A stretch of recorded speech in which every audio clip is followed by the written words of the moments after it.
So we've looked at sort of an overview of the Bible and church history and salvation history. And we talked about how the Bible formed and the different genres in it. And we looked at last week Genesis 1 to 11. And now we're getting down to Genesis 12 to 50, so the rest of Genesis. And Genesis 1 to 11 is all about beginnings. In fact, the word Genesis is from the Greek word genesis, which just means birth or beginning or origin. And Genesis 1 to 11 was about the beginning of all people everywhere. And it had 4 key events in it. It was all about 4 big events: creation, fall, flood, and Babel. Moving on to Genesis 12 to 50, it's now the beginning of a people. So whereas Genesis 1 to 11 was the beginning of all people, this is about the beginning of a people. And instead of being about 4 key events, it's about 4 key people: Abraham, his son Isaac, his son Jacob, and then his sons, particularly Joseph.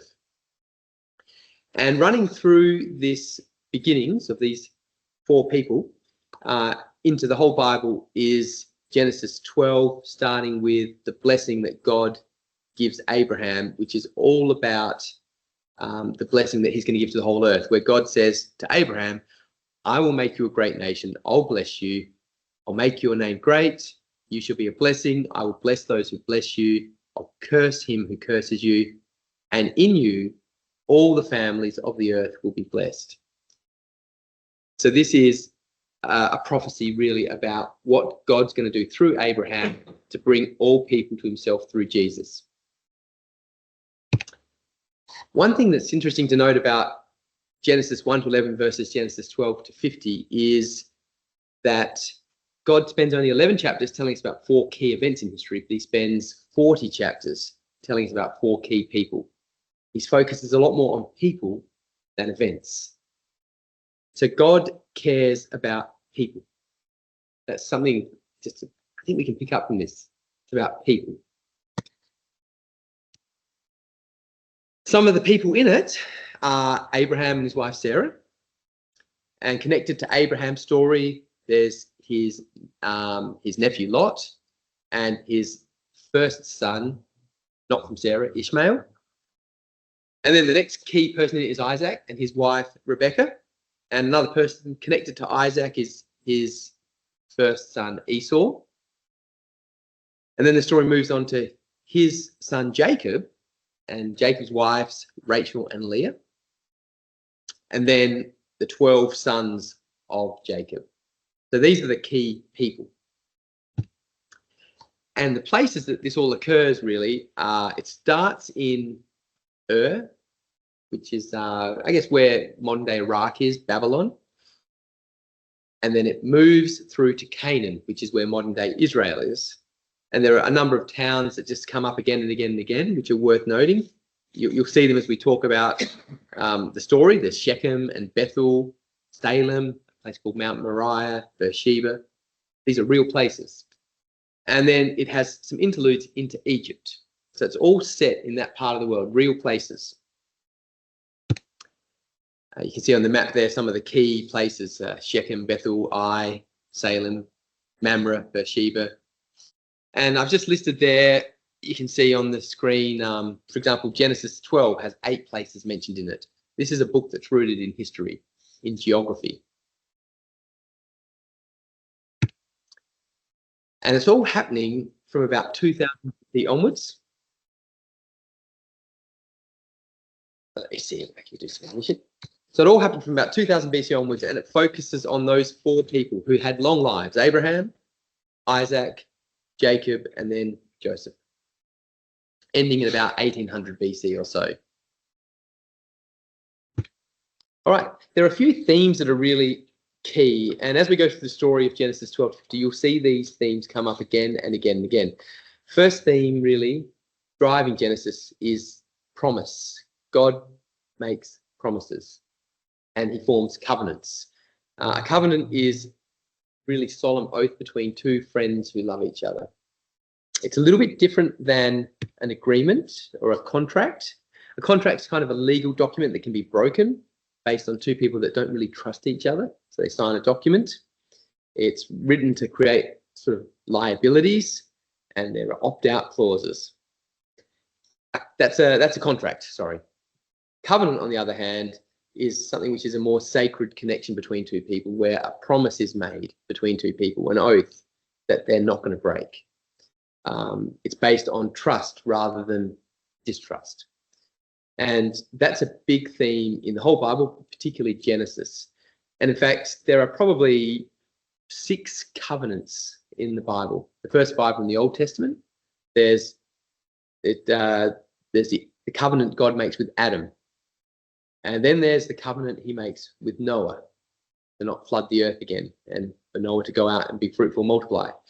And then there's the covenant he makes with Abraham to go to a land that he'll show, and he'll make Abraham into a great nation. And then later there's the Mosaic covenant, the law. And then there's a covenant God makes with David that you're going to be an everlasting king, or your family will have an everlasting king. And then we hit Jesus in the New Testament, where there's a new covenant, a New Testament. Covenants are a big theme in Genesis. Second theme is there's a lot of Genesis is about trust and righteousness. Righteousness, that idea of moral goodness. God is good and holy and does the right thing, and he destroys those who do the wrong thing, or he judges those who do the wrong thing. And he calls for people to trust him. There's that famous passage in Genesis which connects him with our faith today. Abraham believed God, or trusted in God, and God credited that to him as righteousness, which is something which connects to us today. We trust and believe in Jesus, and God credits that to us as righteous. And in the same way, Abraham in Genesis calls on God's justice. He calls on God's righteousness. When God's going to send the 2 angels to destroy Sodom and Gomorrah, Abraham says, you can't do that if there are good people in Sodom, Lord. Even if there's 5 good people, you surely can't destroy the town. And God says, I won't. So a third theme is this idea of election and grace. So Abraham wasn't chosen. Isaac, Jacob weren't chosen because they were good. God made a decision to choose them. And that's a little bit, that theme is a little bit throughout the whole Bible into us today. We're not good. We don't earn God's grace. He chooses to give it to us. That's the idea of election. In Ephesians 1:4, it says, God chose us in him before the foundation of the world, and we're chosen to be holy and blameless before him. A fourth theme is the theme of substitution and sacrifice. So that comes up a number of times in Genesis, the idea that a sacrifice is going to be made, but God finds a substitute, or there is a substitute brought in place. And the most famous story of that is Isaac and the ram, which we'll come to. And then there's this idea of typology, which occurs again and again throughout Genesis. Typology is a theological word, and I typed into ChatGPT what it is and got the definition that you can see below. Typology in Genesis in the Bible refers to the idea that certain people, such as Adam, Noah, Melchizedek, the sacrifice of Isaac, serve as symbolic foreshadowings or types that find their ultimate fulfillment in the person and work of Christ. So it's that idea that God gives us stories that are going to help us understand Jesus. There's all these stories throughout Genesis and the Old Testament that are sort of a shadow of what Jesus is going to bring, and they help us understand Jesus.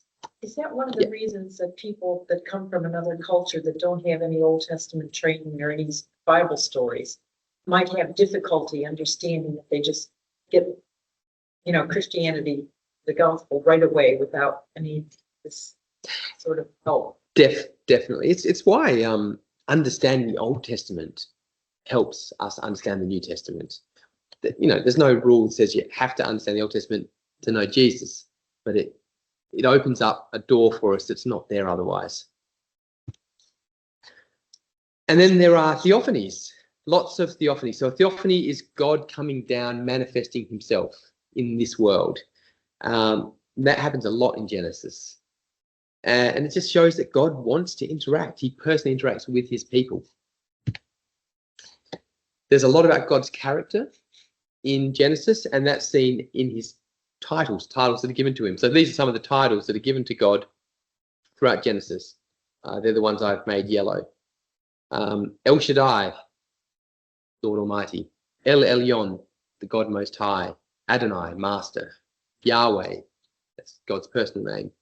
El Olam, an everlasting God. Elohim, God. And Jehovah Jireh, or Yahweh Jireh, the Lord will provide. So we see God's character through the titles he's given. And then there's El Roy as well, which isn't on that list, which means God who sees.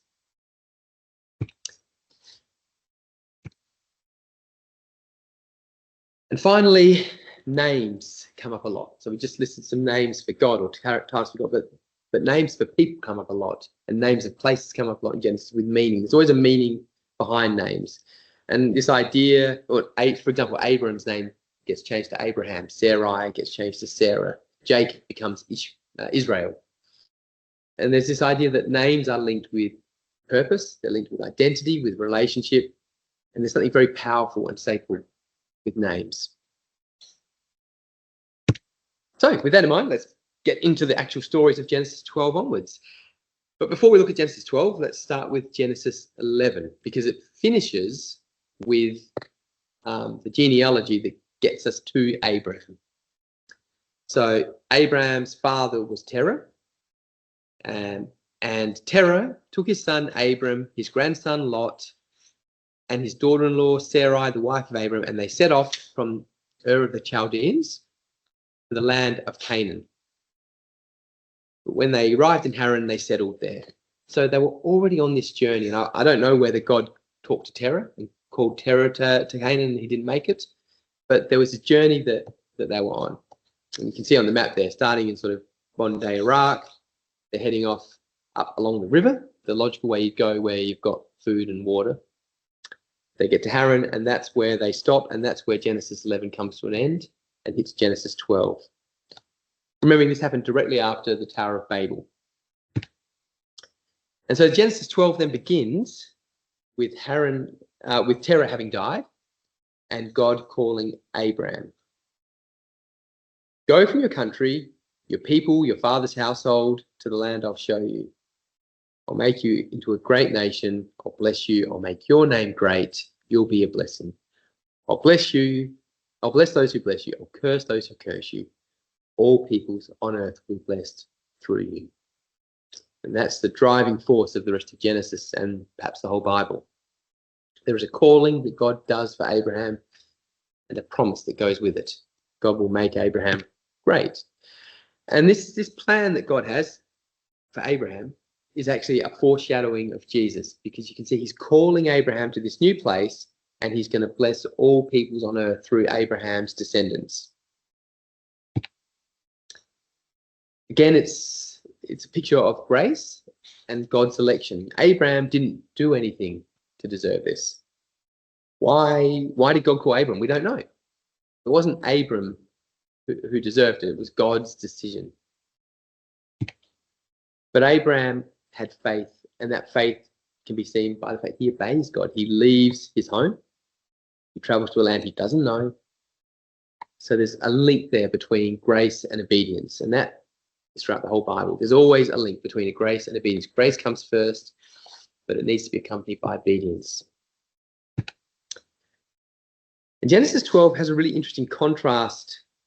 If you compare it with Genesis 10 and 11, with the Tower of Babel, and Genesis 12, the word great appears in both of them. In Genesis 11, men are building a tower to make themselves great. People are building this tower to become great, and they fail. In Genesis 12, God takes a man and he makes him great. So it's just a really interesting contrast between the two chapters. And so Abraham leaves, arrives in Canaan, and he builds an altar, a raised platform to worship God, and he calls on the name of the Lord. And then there's a famine, so he actually leaves Canaan, travels down to Egypt, where he makes a few mistakes with his wife Sarai, but nonetheless God protects him and protects him from those mistakes. Famine ends and he returns now with his sheep and servants and Lot and Sarai to Canaan. And probably sitting in the Negev here. They're here on a hillside, I guess, or on a plain. And the shepherds are, Lot has his men and his sheep, and Abraham has his men and his sheep, and they argue.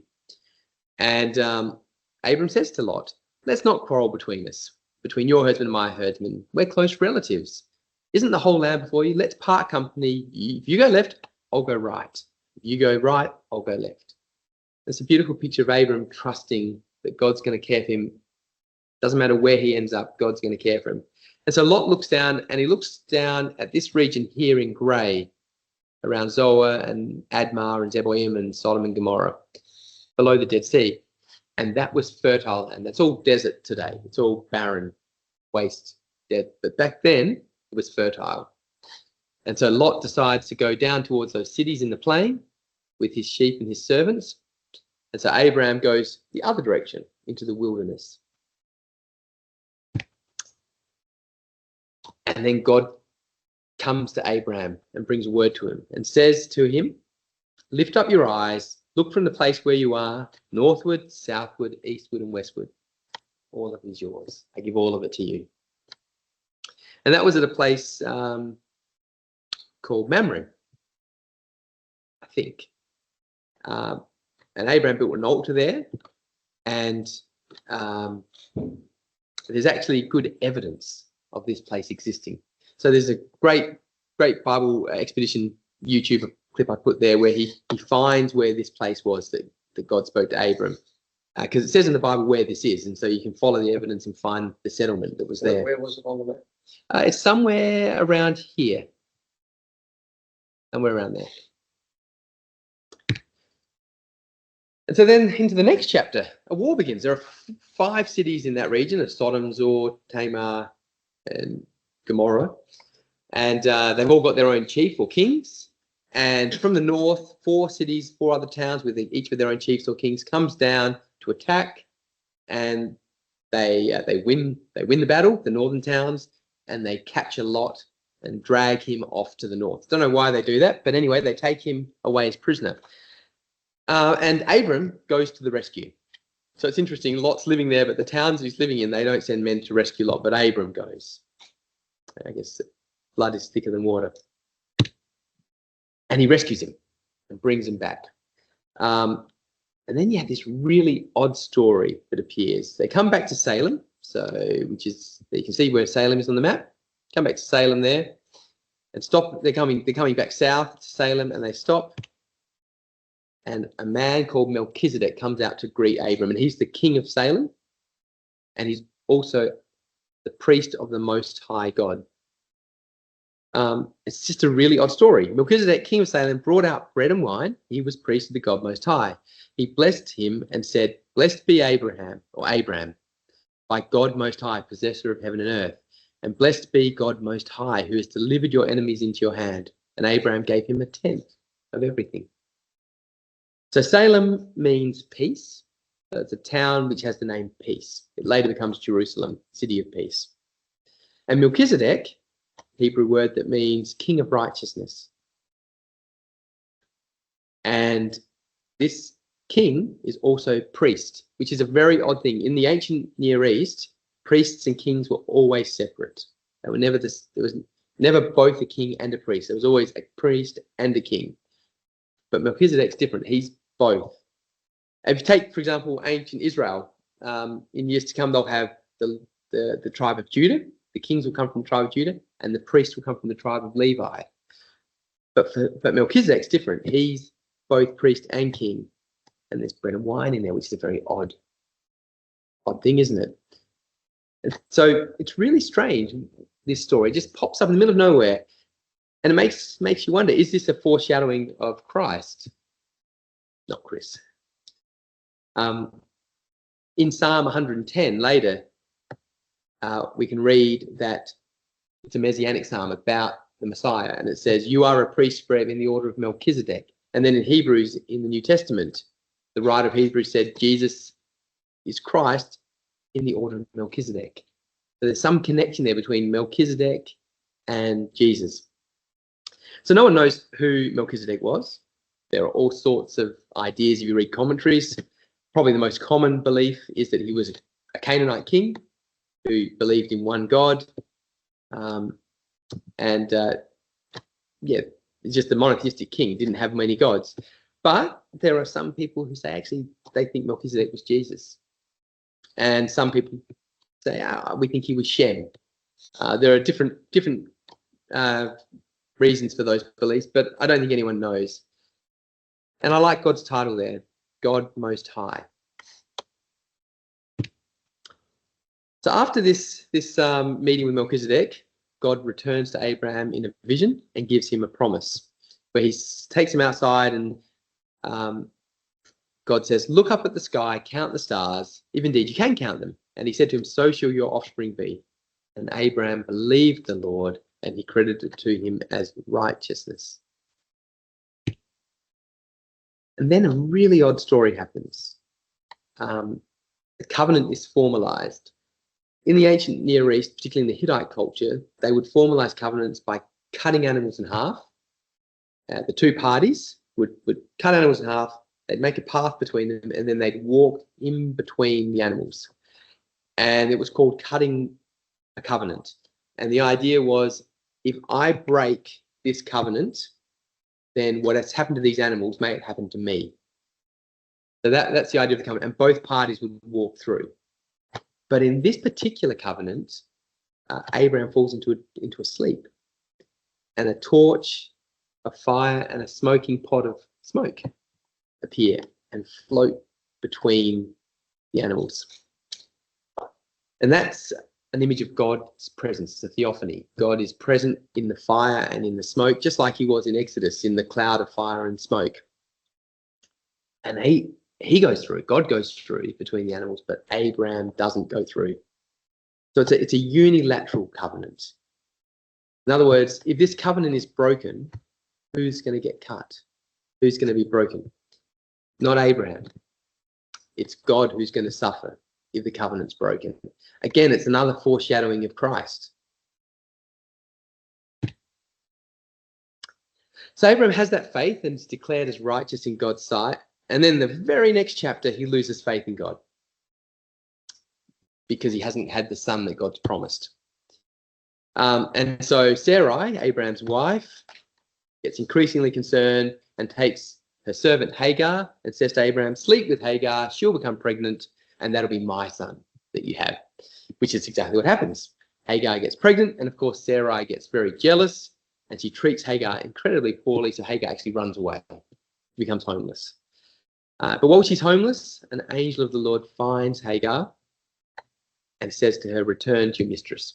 And so Hagar returns, and Hagar says these words, you are El Roy, the God who sees the helpless and helps.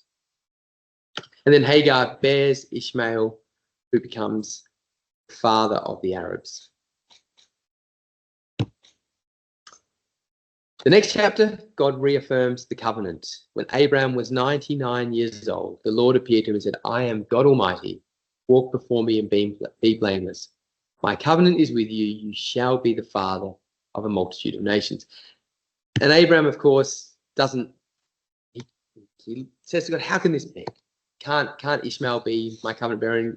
And God says, no, it's going to be through Sarah that you have your son. And he changes Abraham's name. He just adds an H in there, an HA. It becomes Abraham.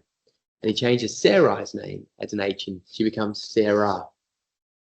And that name changes Abraham's name from, it did mean exalted father, and it becomes the father of many. And Sarai means my princess, but Sarah means princess. So she's going to be the princess of kings. It's interesting. God just with a single breath changes a name and changes a life.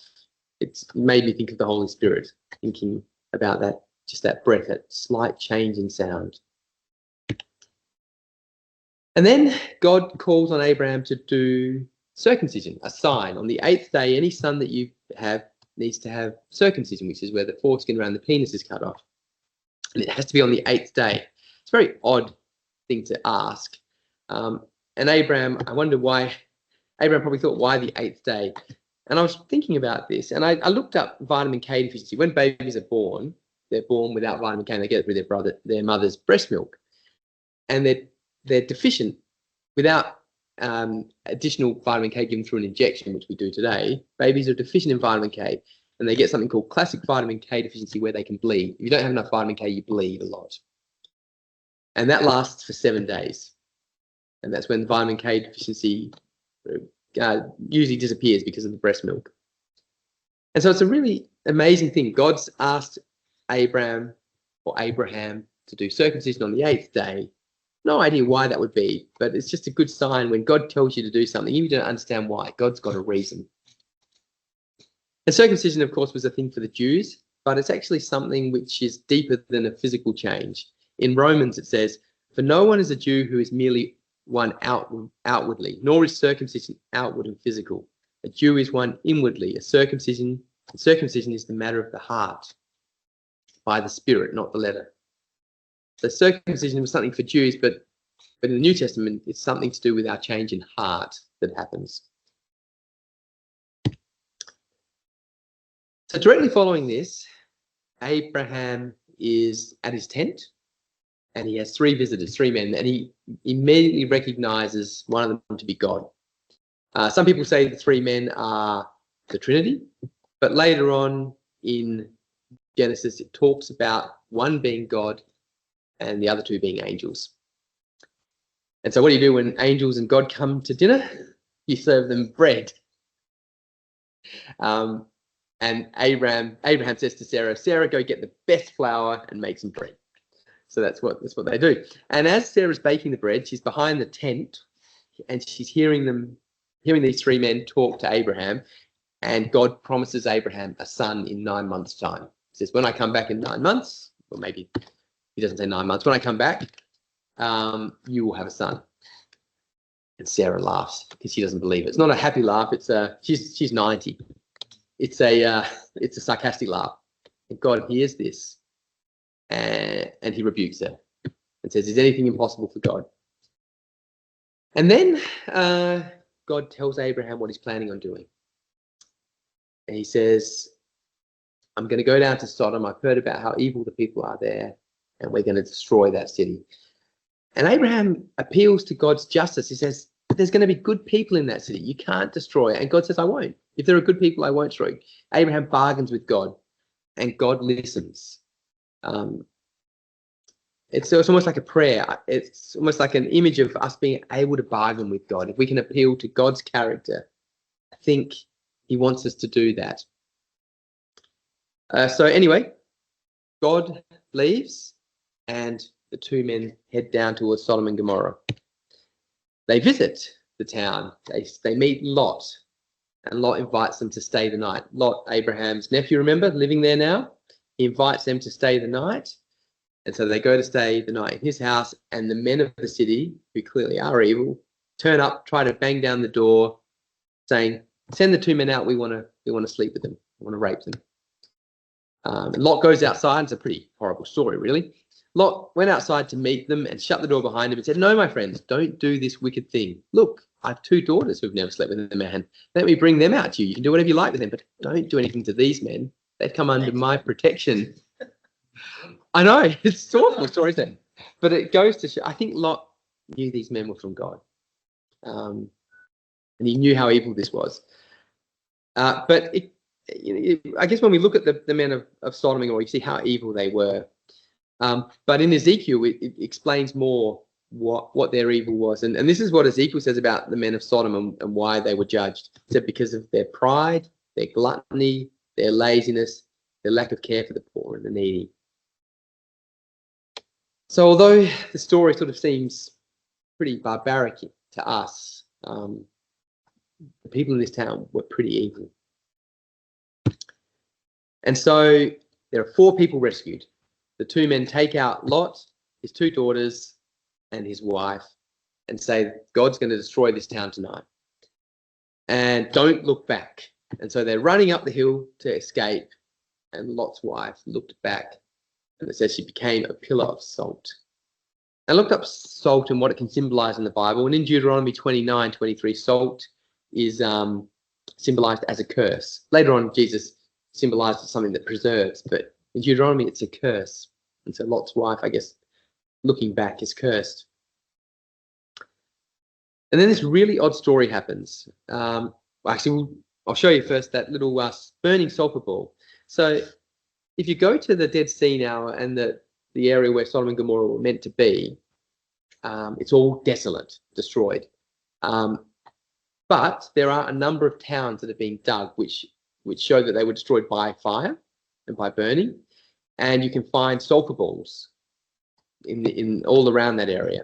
And so this is a really good YouTube to watch about it. Anyway, getting up the hill, they find a cave, a small settlement, and Lot decides to live there. And it's all a mess. His daughters, wanting children, believe they need to have sons. And so they actually get Lot drunk, sleep with him, and both get pregnant. And have two sons. They have a son each. And those sons become the origin of an Ammonite tribe and the Moabite tribe. And it's a pretty horrible story, but interestingly, there's a famous Moabite in the Bible, and that's Ruth. So through that horrible event, we have Ruth, who's the great-great-great-great-great-grandmother of Jesus. It just shows a picture of God who's not ashamed to work through people's evil. He's not ashamed to be associated with the broken. And after this, Isaac is born. So Sarah does get pregnant. She does have a son, and he's named Isaac or Yitzhak. And that means he laughs. Sarah says, God's made me laugh. So now it's not laughter of sarcasm, it's laughter of joy. But interesting, in that little passage, it says God remembers Ishmael. So Ishmael's not forgotten by God, even though he's not the key central character and the key son, he's not forgotten either. So moving into Genesis 22 now, Isaac starts to grow up, and God comes to Abraham one night and says, take your son, your only son, who you love, and sacrifice him to me on the mountain of Moriah. It reminded me of John 3:16. Take your son. For God so loved the world, he gave his son, his only son. It's the same words here. It just doesn't make any sense, does it? Why would God bring Isaac into the world just to tell Abraham to kill Isaac, to sacrifice him? It doesn't make any sense. Yet Abraham obeys. He takes Isaac on the journey that God calls him to and gets prepared to sacrifice him. And in Hebrews 11, it explains why Abraham was willing to do that. And it said that Abraham had such strong faith in God that he reasoned that if he allowed Isaac to die, God would raise him from the dead, because he trusted God's promise. And so Mount Moriah there is in Jerusalem. So Mount Moriah is actually where the temple's built. So if you go to Jerusalem, there's a ridge system, and it comes up and the temple is built there on the Temple Mount, it's called. And then the high point follows its way around up further north as well. And it's interesting that Isaac was called to sacrifice his son right near where the sacrifices of the temple would once be. What's interesting is Mount Moriah doesn't end in the temple. It follows it further up towards Golgotha. So Golgotha is part of the Mount Moriah ridge system. So there's a connection there again with the crucifixion. This substitute, this sacrifice of Isaac that was going to happen is actually where Christ was crucified. Of course, when Abraham gets to Mount Moriah and is ready to sacrifice Isaac, God calls out, stop, don't kill your son. There's a sheep, there's a ram over caught in the bushes, sacrifice the sheep instead. And that's what Abraham does.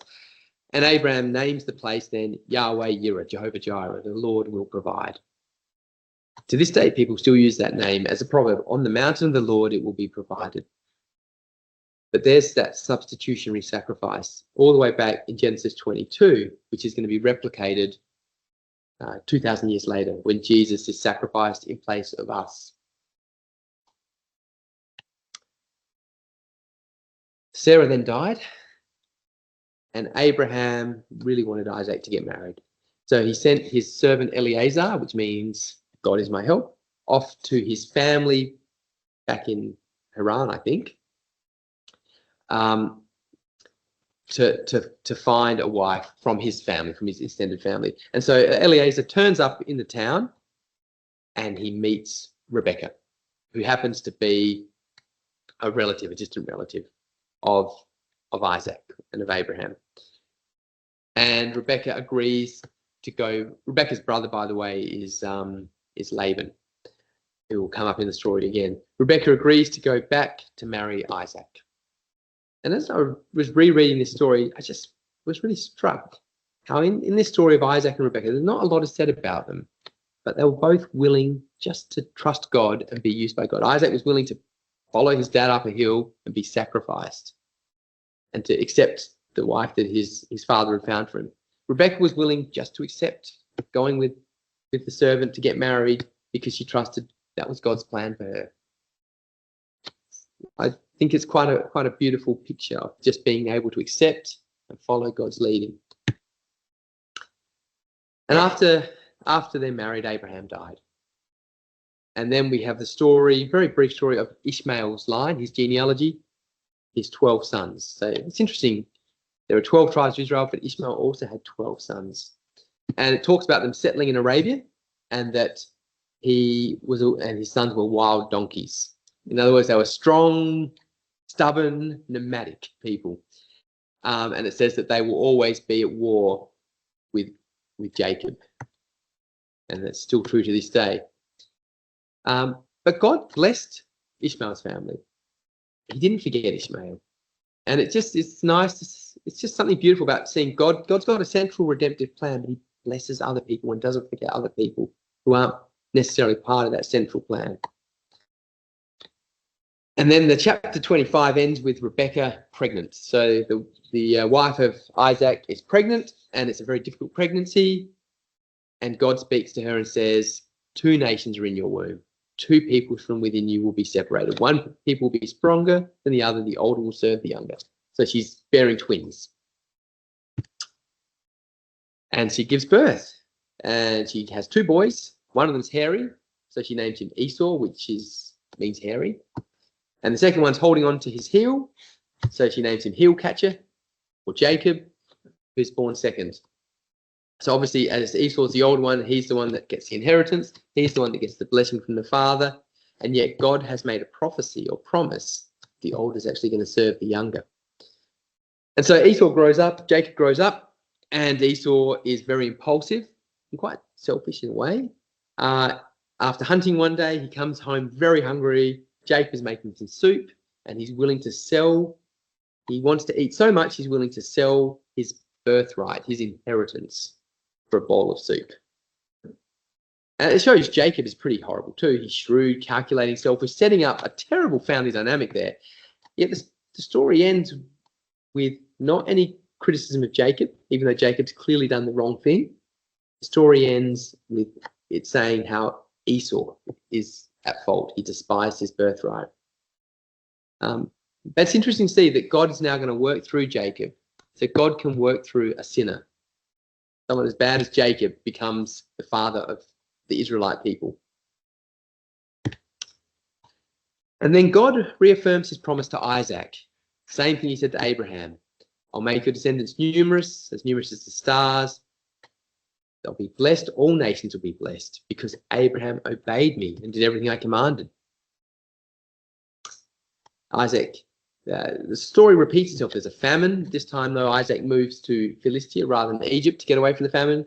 He does exactly the same mistakes with his wife that Abraham did. He's afraid, and God still blesses him. And he eventually returns to Canaan, to Beersheba, and God comes to him and gives him this promise. And Isaac then calls on the name of the Lord. In the meantime, Esau gets married. He gets married to a Hittite woman, a different culture, a culture which isn't worshipping the one God. And so it's a woman who's incompatible with him, and that causes a great source of family tension. And then as Isaac gets older and older, he realizes he's going to die soon, and he plans to give the blessing to Esau. So in the ancient world, there was the inheritance, birthright, which went to the older son. And then there was the blessing, which also went to the older son. And the blessing was almost considered more important. It was when the father gave sort of a prophetic binding promise to the oldest son that shaped his future for good. That was how it was seen. And so Esau is going to come and get the blessing from Isaac, but Jacob beats him to it at the advice of his mother, Rebecca, who had a favourite. Again, we've got favourites happening throughout Genesis. And you can see the trouble it causes having favourite children. And Jacob steals the blessing, tricks Isaac into giving him the blessing because he's old and can't see properly. And so Esau is denied his blessing, and of course a grudge develops. And he's angry. He wants to kill Jacob. And so Rebecca, Jacob's mum, convinces Isaac to send Jacob to find a wife, back to the hometown to find a wife. And so Jacob leaves, and he stops and falls asleep at a place called Bethel. Bethel means house of God in Hebrew. And when he sleeps, he has a vision. He sees a ladder from heaven to earth, and he sees angels going up and down it. He wakes up thinking, surely the Lord is in this place, and I was unaware of it. How awesome is this place? The house of God and the gate to heaven's here. It's a picture of a world that we don't see. There's a spiritual world around us that we can't see. Every now and then in the Bible, someone's eyes opens. God opens the eyes and they see the spiritual world around them. But there's a spiritual world we don't see with spiritual beings. And I guess the ladder from heaven to earth reminds us God is present. He actually is present in this world. And again, another YouTube clip which shows where Bethel is. And there's a foreshadowing of Jesus in this passage. I'd never noticed this till I did some reading in the last week. In John 1:51, Jesus says, after he's baptized, you'll see heaven open and the angels of God ascending and descending on the Son of Man, which is the exact words that are used in Genesis. Angels of God ascending and descending on the ladder from heaven. So Jesus is that ladder from heaven. Yeah. God then reaffirms his promise to Jacob. Again, this is God showing grace to someone. Jacob did not deserve God's promise. Jacob did not deserve God's goodness. Look at how he acted, and yet God gives it to him anyway. And in return, Jacob makes a promise back to God. If God will be with me and watch over me on this journey and give me food to eat and clothes to wear so that I return safely to my father's household, then the Lord will be my God. And this stone that I've set up as a pillar will be God's house, and all that you give me, I'll give you a tenth.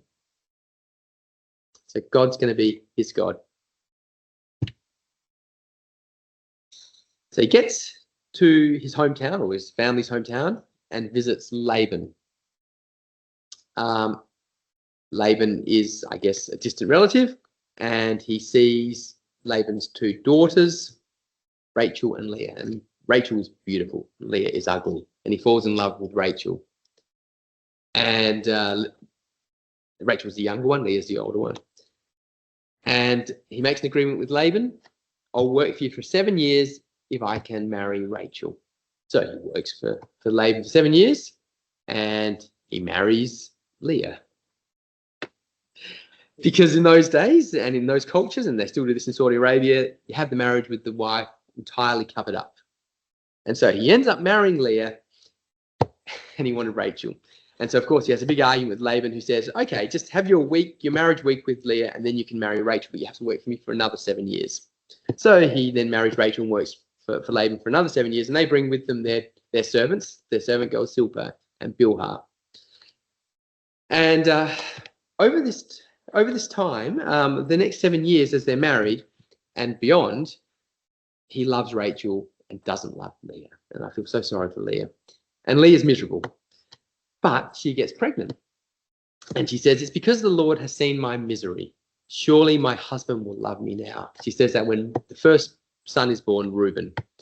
And so then this sets off this competition for sons. So Leah has a son. She has a second son. She has a third son. She has a fourth son. And by this stage, Rachel is getting very jealous. And so she says to Jacob, I can't bear this. I need a son. I'll give you my servant girl Bilhah. You sleep with her, and when she has a son, that'll be my son. So then that's what happens. Bilhah has a son. And then he has another son. And then, of course, Leah's upset because she stopped having sons. So she gives Jacob Zilpah, who then has a son, and then another son. And then Leah gets pregnant again and again, and she's finally content at that stage.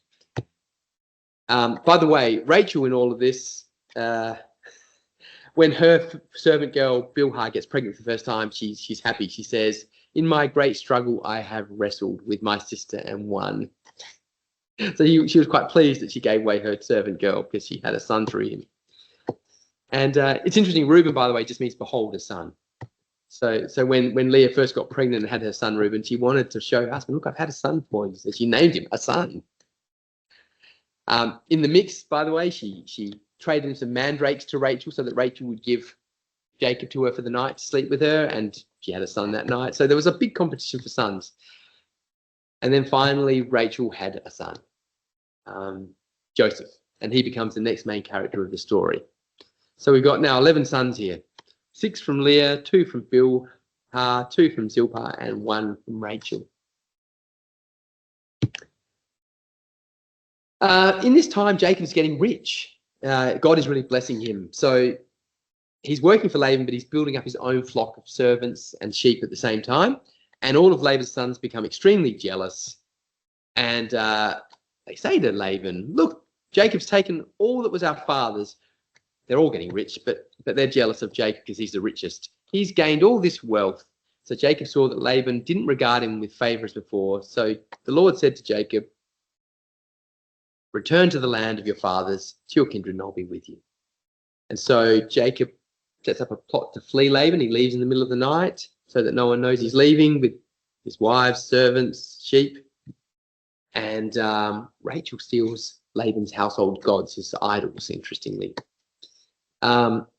Laban, seeing his gods gone, seeing his daughter's gone, pursues, angry, ready to attack, but meets Jacob.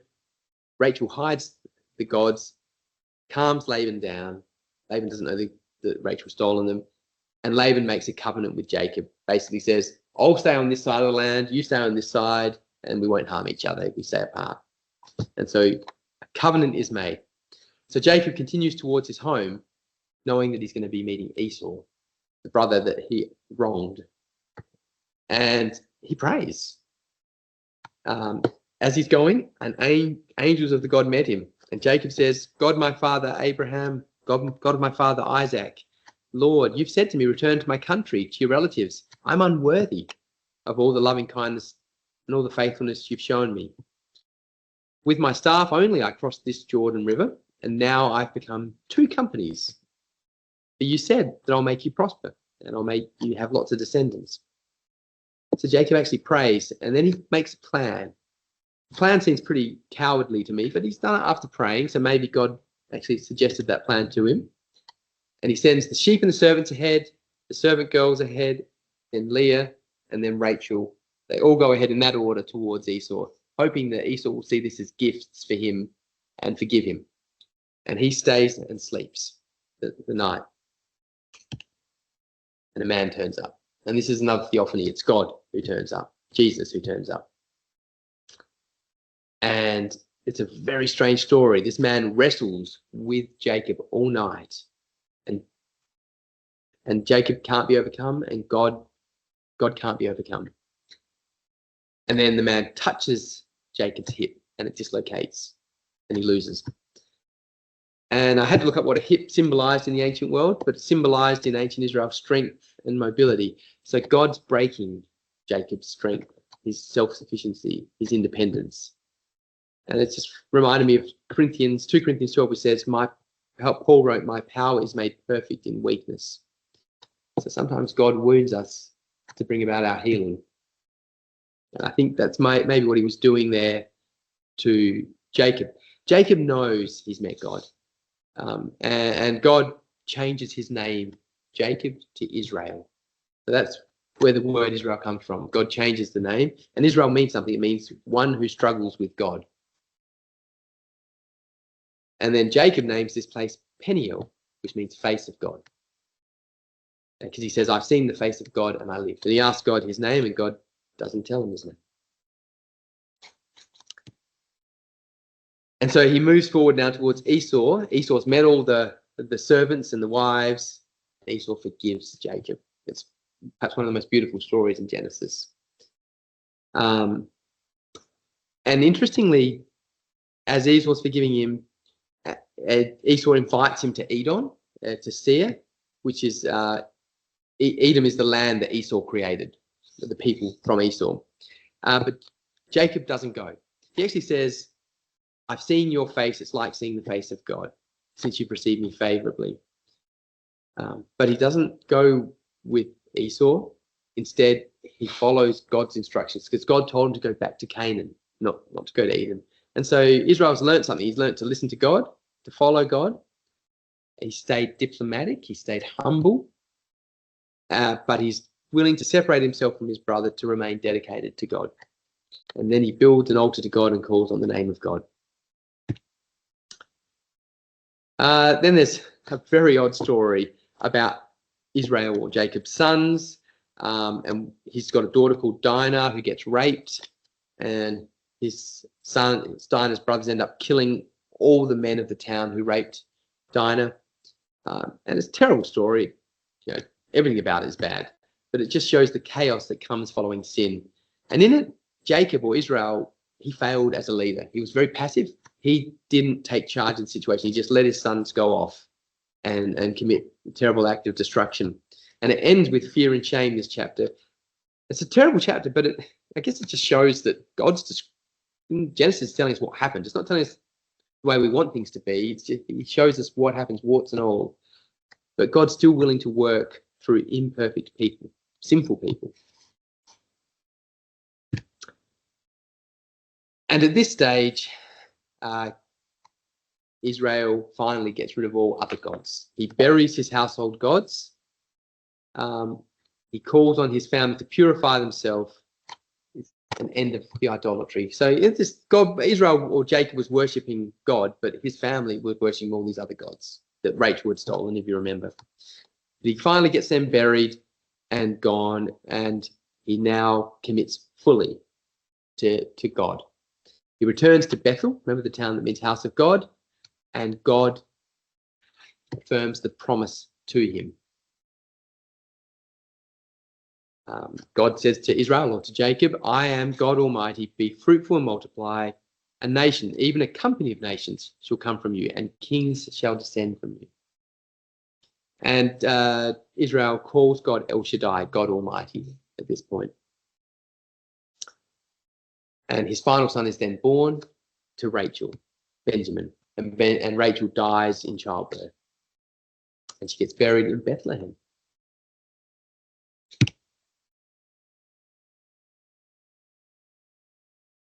So Israel, or Jacob, now has 12 sons. Gad, Asher, Reuben, Simeon, Levi, Judah, Issachar, Zebulun, Joseph, Benjamin, Dan, and Naphtali. But he also had, remember also there was his brother Esau.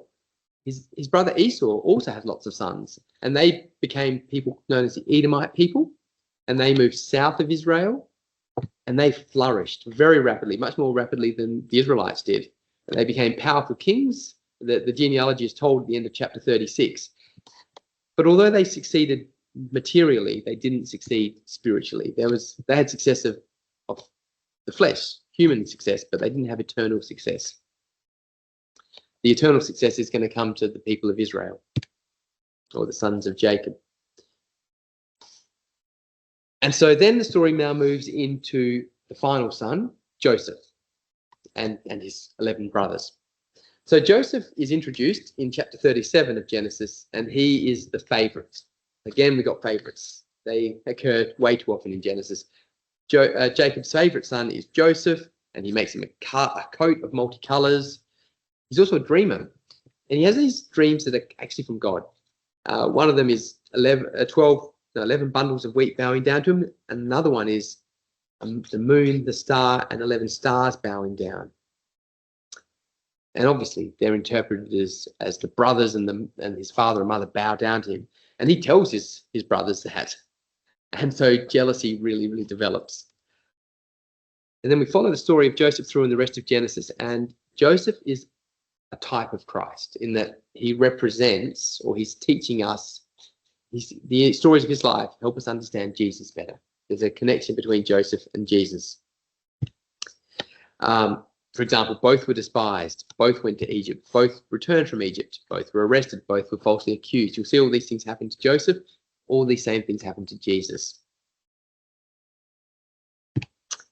So anyway, his brothers, his 11 or 10 brothers, not Benjamin, but his 10 older brothers are all getting very, very jealous and angry with Joseph. So they plot to murder him. And as they're doing it, the first son, Reuben, decides to step in and stop Joseph from being murdered. And he plans on actually bringing Joseph back home. But he does save Joseph from being murdered, but he doesn't stop Joseph from being sold into slavery. And so Joseph's sold to some Midianite traders and then becomes property of the Egyptian captain of the guard, 500 kilometers away, or however many hundred kilometers away it is. And the other brothers go home and say Joseph's been killed by wild animals. And of course, Jacob or Israel mourns. Jacob tore his clothes, put sackcloth around his waist, and mourned his son for many days. So Joseph's away in Egypt, but some stories of his brothers continue in Genesis 38. So Judah, one of the brothers of Joseph, has three sons, Onan, and Shelah. And marries a woman called Tamar, and is evil, and he dies. And in that culture, the wife is meant to then marry the next son because that gives her protection and security. And also when she has a son, that son becomes the first son of So Onan's meant to marry Tamar so that she gets pregnant, so that has a son, even though he's died. Onan doesn't sleep with Tamar properly, and so God actually punishes him and kills him for that. And then Tamar, instead of marrying Shelah, who she should have married, Shelah's young at this stage, so she should wait for him to grow up and she should marry him. She gets sent away by Judah back to her father's house. And Tamar realizes that this is not how things are meant to be. She's meant to be looked after by Shelah, and she's meant to have a son through him and be part of that family. So she dresses up as a prostitute. She finds Judah. She has a veil on so he doesn't recognize her, and she sleeps with Judah. And she has a son. She does it to preserve the family line the way she's meant to. Clearly, it's not right the way she did it. And it's a terrible story. And Judah wants to kill her, but then he finds out it's actually him that slept with her. And so Tamar is honored by God. And Judah recognizes this, and it says, she's much more righteous than I, because I didn't give her my son. And Tamar is actually honored by God, and she has great-great-great-great-grandson, Boaz, who becomes the great-grandfather of David, of course, who's in the line of Jesus. So again, we've got God not being ashamed to identify with the broken and showing how his grace can redeem even the worst of failures. Then we move back to Joseph now in Egypt. So he's in Egypt, head of the captain of the guard, slaves, and Potiphar, his boss, his wife, starts to lust after Joseph and tries to sleep with him, and Joseph refuses. He says, how could I go to bed with you? That would be a sin against my master. So Joseph's sinless, but Potiphar's wife falsely accuses him of rape, and so he's thrown into prison. Sinless, but punished. Again, that connection, same thing for Jesus, sinless but punished. In prison, there's two men he's with who have dreams, the cupbearer of Pharaoh and the baker of Pharaoh. And Joseph, they tell their dreams to Joseph, and Joseph interprets their dreams. He says to the cupbearer, this dream is about you being released. And to the baker, he says, this dream is about you being executed. And that's exactly what happens. And so the cupbearer leaves saying, I'm going to tell Pharaoh all about you, Joseph. He promptly forgets for 2 years. But then God sends a dream to the Pharaoh. And Pharaoh dreams of 7 fat cows coming out of the Nile, and then 7 thin cows coming out of the Nile, and the 7 thin cows eating the fat cows and still looking thin. And this distresses Pharaoh greatly, and his cupbearer remembers, I know a man that can interpret dreams. And so Pharaoh calls for Joseph, and Joseph says, I can't interpret the dream, Pharaoh, but God will give you the answer. God will help me interpret it for you. And so Joseph interprets the dream for Pharaoh. Says there's going to be 7 years of great plenty in the land, and then 7 years of terrible famine. And so Pharaoh says, oh, this is terrible. You know what? I'm putting you in command of the country, and can you take care of it? And so Joseph then collects for the next 7 years all the grain in Egypt, stores it up, so that when the famine comes, the people aren't going to starve. The famine then begins, and it's not just in Egypt the famine happens, it's happening in Canaan and further afield. And so the people, his brothers and his father, are starving in Canaan, and they hear about Egypt. And so the brothers, the 10 brothers, not Benjamin, travel to Pharaoh to ask for food or to buy food, and they come before Joseph, who they don't recognize because he's now shaved and looking Egyptian. He recognizes them, of course, though. And this strange story happens where he doesn't say who he is, but he says, you're spies. And they say, we're not spies. And he says, we need to prove it. And they say, how? And he says, well, you told me you have a brother. Go back, bring your brother here, and then I'll know you're not spies. And in the meantime, I'm going to take one of you as hostage. So he takes Simeon hostage. They return to Canaan with some food.